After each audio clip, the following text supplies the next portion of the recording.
Hello everyone, সবাই কেমন আছো? আশা করছি সবাই খুব ভালো আছো আর আমিও ভালো আছি। আবারও চলে এসেছি নতুন একটা ব্লগ নিয়ে।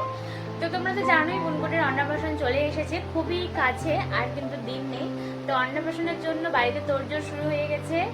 তো এই যে বাড়ি ঘর এখন গোছানো হচ্ছে, প্রচন্ড অগোছালো হয়ে আছে, কাপড় চোপড় দিয়ে অনেক জমা হয়ে আছে। যে দেখো আমি কাপড়গুলো সব ফেলে রেখেছি, এগুলোকে গোছাতে হবে। মানে প্রত্যেকটা ঘর খুবই অগোছালো হয়ে আছে, সমস্ত কিছু গোছানো হবে অন্নপ্রাশনের জন্য। তারপরে এই পর্দাগুলো চেঞ্জ করা হবে, জানালার পর্দা, গেটের পর্দা, সমস্ত কিছু চেঞ্জ করা হবে। তো দেখতে থাকো কি কি করা হচ্ছে। আর অন্নপ্রাশনের নতুন নতুন ভিডিও দেখার জন্য চ্যানেলটা সবাই সাবস্ক্রাইব করো। তোমরা যারা নতুন নতুন ভিডিও দেখতে চাও, গুনগুনের অন্নপ্রাশনের অনেক নতুন নতুন ভিডিও আসবে, অনেক ইন্টারেস্টিং ভিডিও আসবে, তোমরা সবাই সাথে থেকো।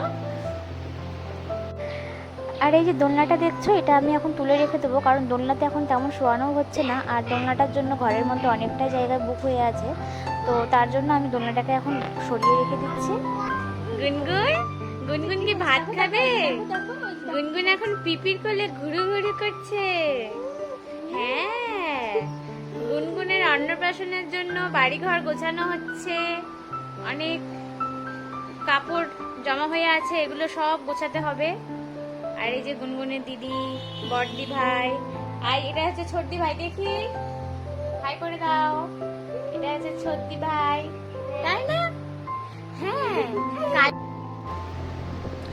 আর এই যে দেখো আমি এখন কিন্তু জামা কাপড়গুলো গুছিয়ে নিচ্ছি।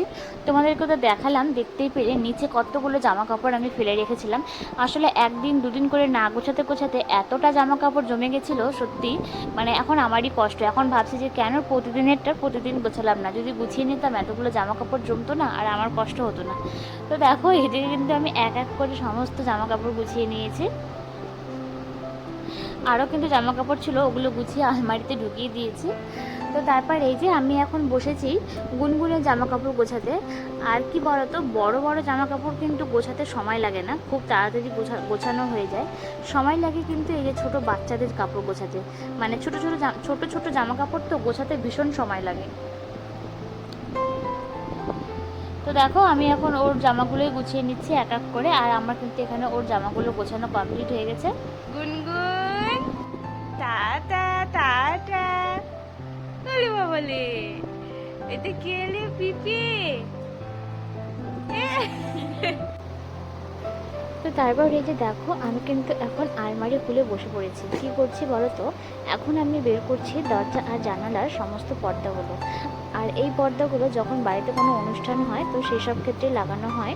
তো এই যে পর্দাগুলো আমি বের করে নিচ্ছি।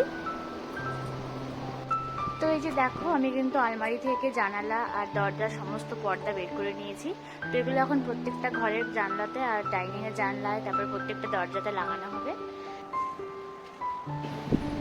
তো এই যে দেখো আমি কিন্তু এখন চলে এসেছি ডাইনিং রুমে। তো ডাইনিংয়ে এসে আমি ডাইনিংয়ের পর্দাটাকে খুলে নিলাম। আর এখন এই যে যেই ভালো পর্দাগুলো বের করেছি এটা আমি এখন লাগিয়ে নিচ্ছি। আর আমাদের কিন্তু বাড়িঘর ঝাড়াঝাড়ি সমস্ত কিছু এর আগেই হয়ে গেছে, তাই আজকে আর কোনো ঝাড়াঝাড়ি হচ্ছে না, আজকে এই সমস্ত কিছুই করা হচ্ছে। তো দেখো আমি কিন্তু ডাইনিংয়ের পর্দা লাগিয়ে নিয়েছি। তো এখন আমি চলে এসেছি আর একটা রুমে। তো আর একটা রুমে এসে আমি ওই রুমের এখন পর্দাগুলো লাগিয়ে নিচ্ছি।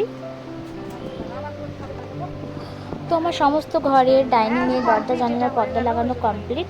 তো এখন এসেছি এই সোফাটাকে ঠিক করতে, সোফার কভারটা পাল্টে নিলাম। তো দেখো আমার কিন্তু সোফার কভার পাল্টানো কমপ্লিট হয়ে গেছে, আর সোফাটাকে আমার গুছিয়ে রাখা কমপ্লিট হয়ে গেছে। দেখো গোছানোর পর কি সুন্দর লাগছে। আর এই যে দেখো এই ঘরের অবস্থা এত অগোছালো হয়ে আছে। আমি তো আমার ঘরটাকে গুছিয়ে নিয়েছি, এখন এই ঘরটাকে গোছাতে হবে। এত বিছানার মধ্যে এত কাপড়ের ঢিপি হয়ে আছে, কিছু বলার নেই। তো ফার্স্টে দেখো আমি এই কাপড়গুলো নামিয়ে নিলাম এক এক করে, সমস্ত বালিশ জামা কাপড়গুলো নামিয়ে নিলাম। আর তারপরে এই যে আমি এখন চাদরটা পেতে নিচ্ছি। আর আমাদের প্রত্যেকের বাড়িতেই প্রত্যেকের রুমেই যদি মানে বিছানাটা পরিষ্কার থাকে, বিছানার চাদর যদি সুন্দর করে গোছানো থাকে, তাহলে কিন্তু সত্যি পুরো ঘরটাকেই গোছানো আর খুব সুন্দর পরিষ্কার মনে হয়। এটা কার কার মনে হয় জানি না, তবে আমার কিন্তু তাই মনে হয় যে বিছানা পরিষ্কার মানে পুরো ঘর পরিষ্কার। তো দেখো আমার এখানে বিছানা গোছানো কমপ্লিট হয়ে গেছে, আর গোছানোর পর দেখেছো কত সুন্দর লাগছে। আর তারপর এই যে দেখো আমার কিন্তু ডাইনিংয়ের সমস্ত দরজা জানলার পর্দা, তারপরে সোফার কভার পাল্টানো হয়ে গেছে। তো দেখো যে কোনো কিছু গোছানোর পর কিন্তু খুব সুন্দর লাগে। তো আমার তো বাড়িঘর গোছানো এদিকে কমপ্লিট হয়ে গেছে। তো তোমরা যারা আমার ভিডিওটি নতুন দেখছো, তোমাদের যদি ভালো লেগে থাকে তো অবশ্যই সবাই চ্যানেলটা সাবস্ক্রাইব করে পাশে থেকো। তো আজকের মতো টাটা, দেখা হবে আবার নেক্সট ব্লগে।